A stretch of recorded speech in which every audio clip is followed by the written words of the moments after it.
बिस्मिल्लाहिर्रहमानिर्रहीम। नाज़रीन कराम, तख्त लाहौर का तमाशा उरूज पे है, बल्कि अब ये पंजाब असम्बली के फोरम से बाहर निकलकर अदालतों के फोरम पे जा पहुंचा है। और ऐसा क्यों हुआ है? ऐसा हमारे लीडरों के कारनामों की वजह से हुआ है। बुनियादी तौर पे ऐसा इसलिए हुआ है, ये तमाशा इसलिए लग रहा है कि हम में से अक्सर इखलाक से आ रही हैं। हमें जिन लोगों ने मिसाल बन के सामने आना था हमारे सामने, वो बदकिस्मती से सियासी इखलाकियात के हवाले से उस मेयार पे पूरे नहीं उतर रहे। अब लोग पूछते हैं कौन से लीडर, कहाँ हैं लीडर? और पंजाब पर तो एक अरसे से ये तहमत लगाई जाती रही है कि यहाँ कोई काम का लीडर पैदा नहीं हुआ। बदकिस्मती से जुज़वी तौर पर सूरत हाल आज भी वही है। जो कुछ असम्बली में हुआ, जो जीत हुई, जो हार हुई, वो सब के सामने है। हम किसी एक के तरफदार नहीं हैं, लेकिन बुनियादी तौर पे असूलों के तहत जो होना चाहिए था वो नहीं हुआ। उसका नतीजा ये था कि मोहतरम हमजा शहबाज शरीफ के चेहरे पे भी वो रौनक नहीं थी जो सही मानों में एक जीतने वाले के चेहरे पे होती है। हमारे मोहतरम डिप्टी स्पीकर साहब ने जिस अंदाज में फैसला पढ़ के सुनाया और जो फैसला दिया, वो भी उस तरह का नहीं था, उतने इत्मीनान के साथ नहीं था। उन्हें भी डर था कि कुछ ना कुछ हो न जाए। तो ऐसा होना चाहिए था क्या? तख्त लाहौर के लिए इस तरह का तमाशा लगना चाहिए था क्या? ये फतह, ये आरजी दुनिया की फतह हमेशा रहने वाली होती है क्या? हमें अल्लाह के पास नहीं जाना?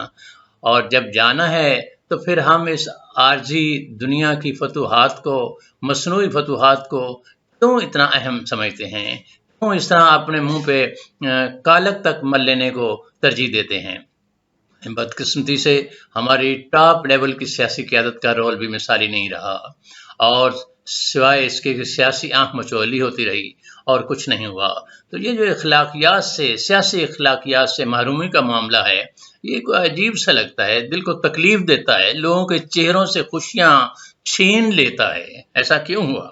अभी ज़िमनी इंतखाबात हुए थे, हमारे नून लीग के मोहतरम कायदीन ने जिस तरह अपनी हार को तस्लीम किया, तो उनकी, लोगों की नज़रों में उनका मुकाम ऊंचा हुआ, लोगों के दिल में उनके लिए इज्जत ज़्यादा बढ़ी। तो क्या यही सूरत हाल आगे तक नहीं जानी चाहिए थी? ये कौन सी जंग है, ये कौन सी लड़ाई है कि जिसके लिए हम अपना सब कुछ दांव पर लगा देते हैं और फिर हम उस मुकाम पे आ जाते हैं जहां हमें शर्मिंदगी, अंदर ही अंदर शर्मिंदगी महसूस होना शुरू हो जाती है।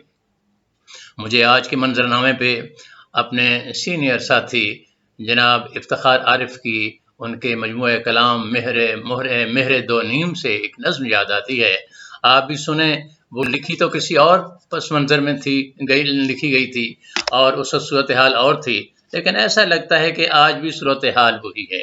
आज मैं आज की गुफ्तगू उस नज़्म तक महदूद रखूँगा और आपको खुद महसूस होगा कि क्या जो माजी में हो रहा था वो सब कुछ अब भी नहीं हो रहा। सुनिए, बिखर जाएंगे हम क्या जब तमाशा ख़त्म होगा, मेरे माबूद आखिर कब तमाशा ख़त्म होगा। चरागे हुजरे दरवेश की बुझती हुई लौ हवा से कह गई है अब तमाशा ख़त्म होगा। कहानी में नए किरदार शामिल हो गए हैं, नहीं मालूम अब किस ढब तमाशा ख़त्म होगा। कहानी आप उलझी है कि उलझाई गई है, ये उक़दा तब खुलेगा जब तमाशा ख़त्म होगा। ज़मीं जब अदल से भर जाएगी नूरुन अला नूर, बनामे मसलको मजहब तमाशा ख़त्म होगा। ये सब कठपुतलियाँ रक़्सां रहेंगी रात की रात, सहर से पहले पहले सब तमाशा ख़त्म होगा। और तमाशा करने वालों को खबर दी जा चुकी है कि पर्दा कब गिरेगा, कब तमाशा ख़त्म होगा। और आखिर में वो कहते हैं कि दिले ना मुतमईन ऐसा भी क्या मायूस रहना, जो खल्क उठी तो सब करतब तमाशा ख़त्म होगा। तो ये पंजाब की जो खल्क है वो सब देख रही है, वो इस सारे तमाशे को देख रही है, وہ ان تماشوں کے پیچھے کٹپتلیوں کو دیکھ رہی ہے، وہ ان کو دیکھ رہی ہے جو ان کٹپتلیوں کو چلا رہے ہیں، وہ ان کو دیکھ رہی ہے جو کٹپتلیاں بنی ہوئی ہیں۔ ہمارے بڑے بڑے سیاسی پد والے لوگ کس طرح بے نقاب ہو رہے ہیں، ہمارے ایسا لگتا ہے کہ ہمارے ہاں مستقبل کو دیکھنے والی آنکھیں ختم ہوتی جا رہی ہیں۔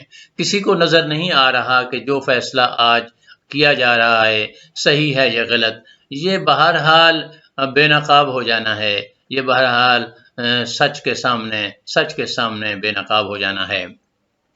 تو محترم، بات شروع ہوئی سی اخلاقیات سے، تو اس وقت سب سے بنیادی بات اخلاقیات کی ہے، سیاسی اخلاقیات ہوں یا عام معاشرتی اخلاقیات ہوں۔